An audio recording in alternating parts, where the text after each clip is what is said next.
მოდი მე მის მიზნებზე არ ვისაუბრო. შევიკავებ ამისგან თავს.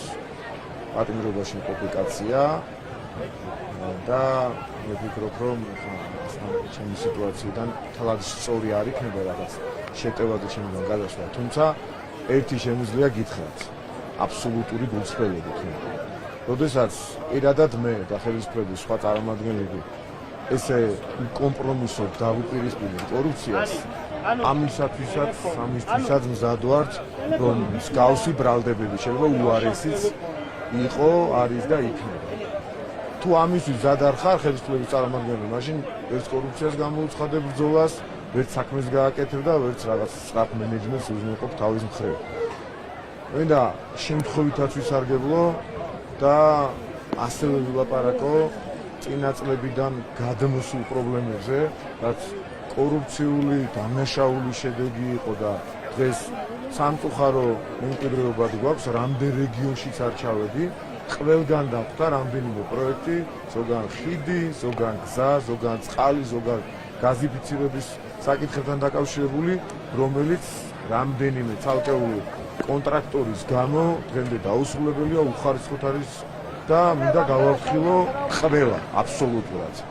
ის ადამიანები, რომლებიც ცდილობენ რაღაც უხარისხობის და აგვიანების და პრობლემების შექმნის ხარჯზე მეტი მატერიალური სარგებელი მიიღონ, ეს ყველას არ შეეხება, უნებრივია. ყველას ვაფრთხილებ, რომ ესე მარტივად და ჩვენი ჰუმანურობით მივისარგებლებენ და დროზე და ხარისხიანად დაასრულონ ის პროექტები, რომლებიც რეგიონებში არის დაწყებული და არ ვაპირებ არც მე და ხელისუფლების არც სხვა წარმომადგენელი, რომ შევეგუოთ იმას, რომ სადღაც ბეტონის მარკა დაწიეს, სადღაც დააგვიანეს და ამის გამო მოსახლეობა იყოს პრობლემების წინაშე. ესეც გარკვეული კორუფციული მიმართულებაა და ამასაც უნდა ვებრძოლოთ. კიდევ ერთხელ გავიმეორებ, ბრალდებებისთვის მზადა ვართ, თავარი ეს ბრალდებები არ იყოს რეალური. და ამასაც გადავიტან და ბევრ ამასაც და კორუფციის ბრძოლაშიც ერთი ნაბიჯით არ დავიხევთ უკან. ასე ღარიბაშვილი ხოს მის და მისი ოჯახის უსაფრთხოებას. რა საფრთხე? მოდი აღარ დავაკონკრეტებ. როდესაც ადამიანი გადმოდის შეტევაზე და უსაფუძვლო განცხადებებს აკეთებს, ურთიერთგამომრჩეველ განცხადებებს აკეთებს, მის მიზნობრიობაზე მე შევეცდები, რომ დღეს არ ვისაუბრო.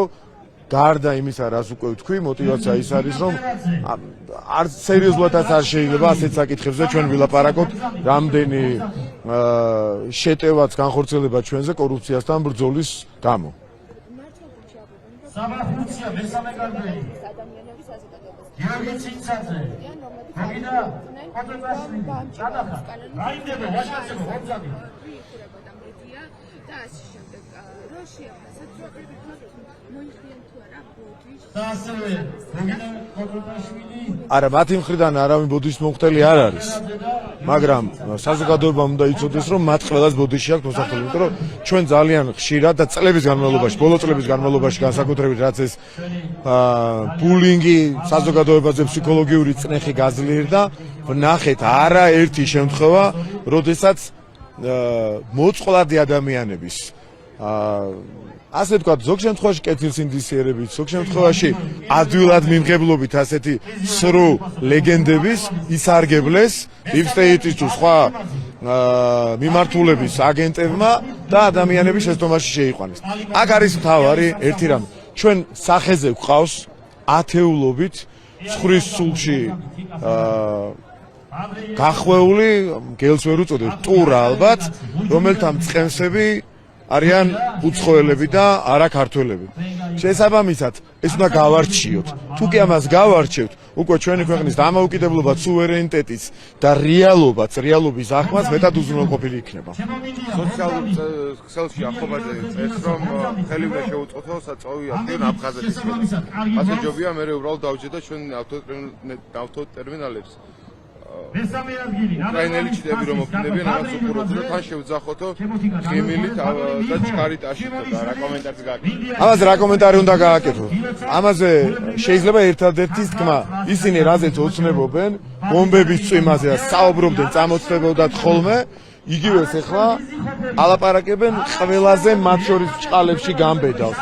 ანუ მათ ენაზე რო ვთქვათ, ვის ინტერესებსაც საბოლოო ჯამში შედეგობრივად ატარებენ, ნავოდკის მიცემას ეძახიან ამას სამხედროები, სამიზნეებს ურჩევენ და ეს სამიზნები არის ქართულ და ამაზე ოცნებობენ. ჩვენ წლების განმავლობაში ამ ოცნების წამოწდენებს ხედავთ ხოლმე, ბომბების წვიმა, ომის დაწყება და ასე შემდეგ. ეს უბრალოდ გახმოვანდა ახლა ამ ადამიანის მხრიდან.